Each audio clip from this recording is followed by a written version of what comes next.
Erkin bahleri var, zemzem kebi, bulak suları var. Güzel yurtum, mengülük yar. Sirgat olgan, uzun tarihi var. Aslida baylik, hem makani var. Üzülmez mukan ve dastanı var. Aziz yurtum, mengülük yar. Yelkisi tak dekse bir çanlatılar var.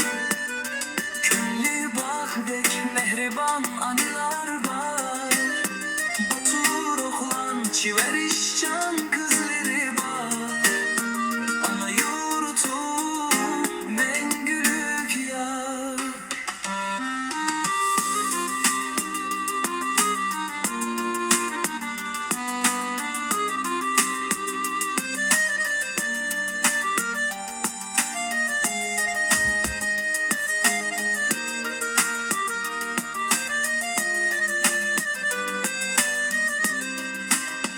Gelbi de bu dem eytar hesreti var. Egilsi mu eslem sunmaz ruhları var. Yahudin hiçbir yanmaz vücudu var. Kayran yurtum, mengülük yar.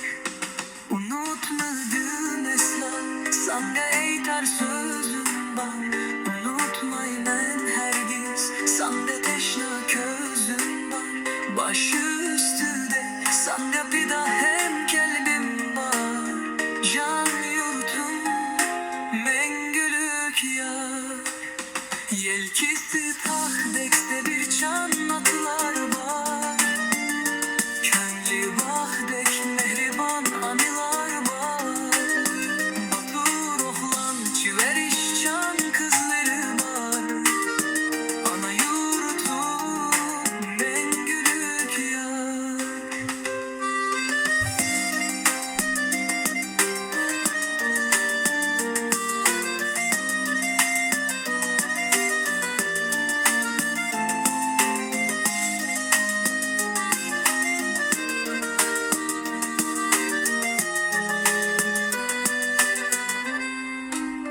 Unutmadım esla sana eytar sözüm var.